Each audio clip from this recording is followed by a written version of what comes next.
after your thought-provoking speech and very logical explanation, I don't think any other question remains to be asked. But one question which is generally addressed by the so-called Christians in the West, particularly to some Muslim scholars, they say that we were born Christian, but now we don't believe in the existence of any God. So how to convince such so-called materialists and atheists, and how to prove before them the existence of God in the light of the Holy Quran? You see, before you start with him with the Holy Quran, how is he going to listen to you about the Quran when he says he doesn't believe in God? So, these people you're talking about, this Westerner, whoever he is, whether American or British, he is still a Christian subconsciously at the back of his mind. Because as soon as a fight starts between the Muslim and the Christian, he will take the Christian side. Why? He is still a Christian subconsciously. So, now what you do with him, a technique I'll show you. As soon as you ask any of these people, you meet them in the flesh, he said, what church you belong to? He said, no, I don't go to any church. I don't believe in God. So you tell him, congratulations to you. Amazing, amazing. The man said, I don't believe in God. I said, tell him, congratulations to you. And the guy gets shocked. He expects you to chop off his head. Kafir, mardud. You don't believe in God? Chop off his head. That's what he expects from the man of religion. I said, no, congratulations to you. He said, why congratulations? I said, you see, if you told me you are a Christian, no congratulations. Because your father was a Christian, your mother was a Christian. Right? He said, right. So what did you do? Nothing. You tell me you are a Muslim, no congratulations. Why? Because your father was a Muslim, your mother was a Muslim. What did you do? Nothing. But you tell me you don't believe in God, I say congratulations. Because you have been thinking. What made you to reach that stage where you say there is no God? You were thinking. So for that I congratulate you. What were you thinking? Well, about what you heard, the stories you heard. You went to Sunday school.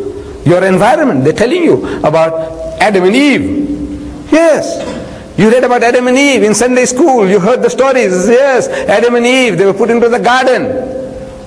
When God made them in the garden, he said, now look, eat and drink. Eat any of the fruit in the garden except this one tree. In the middle of the garden, the fruit of that tree thou shalt not eat, because the day that thou eatest thereof thou shalt surely die. Right? He said, yes. And they ate.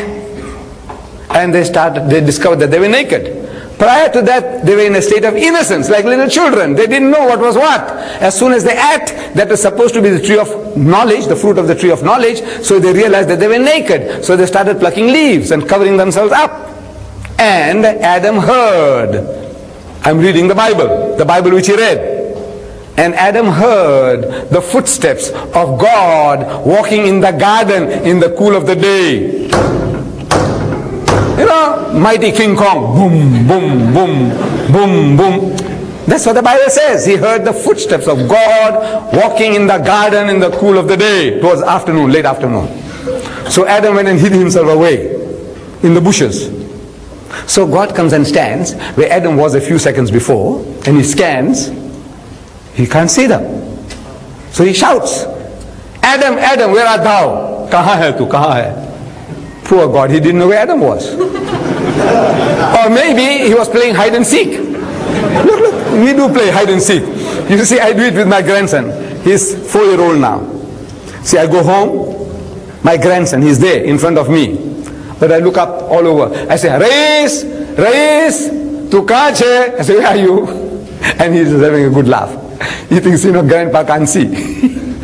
Look, I'm playing the fools with him. He says, where are you? Where are you? He's laughing. So maybe God Almighty also, he wants to play a little joke with Adam and Eve. So Adam peeps through the bushes and he says, I'm here. So why do you behave like that? You have done something wrong. He said, no, I was naked. So how do you know you were naked? You have been eating of the fruit. He said, no, the woman that thou gavest to me, that woman. You see, if you didn't give me that woman, I wouldn't be in trouble. You gave me that woman, now got me into trouble. And you woman? He said, the serpent that beguiled me. Passing the buck, the oldest game in the world. Don't own up. Now, I'm asking the Muslim, you believe in a God like that? You believe in a God like that? No. He says he also doesn't believe in a God like that. So congratulations. You read further down, Genesis. Hazrat Musa alayhi salam went to see God. So God says, look, you can't see me and live. The Quran says, Lan tarani, you'll never see me. But in the Bible, he's insistent. You know, like a spoiled child. He said, look man, oh Lord, I love you so much, I must see you. What can you do with a fellow like that? It's all right, I will appease you. So God Almighty puts him between two rocks and puts his hand in the opening. So Musa alayhi salam can't see him. Then he turns his back and he takes away his hand. And Musa saw the back of God, saw his backside. Because his front side, if he saw, he would have died. You believe in a God like that? Who shows his backside to Musa? Says no. Look, he's agreeing with you. What you want to tell him, he's telling you himself. You believe that Mary carried God for 9 months? Ask him. He said, no, you believe that? That Maryam carried God for 9 months? And this God was born and was circumcised on the 8th day. You believe that? No. So look, that man has taken the first step towards Islam. What is the first step? Anybody want to accept Islam? What do you say? Say, start. La. What is la? No. La ilaha. There's no God. There's no object of worship except Allah. So he's taken the first step. He's saying la ilaha. This. That God. That God. No. He's taken the first step, man. Take him the following step. Take him further. That's your job now. Congratulate him and take him out from there. So come man. How did this thing come into being? So he explains to you, and you find the Quran confirms. The Quran confirms. He says, look man, this book is telling what you are telling me. Inshallah, you'll be able to do the job.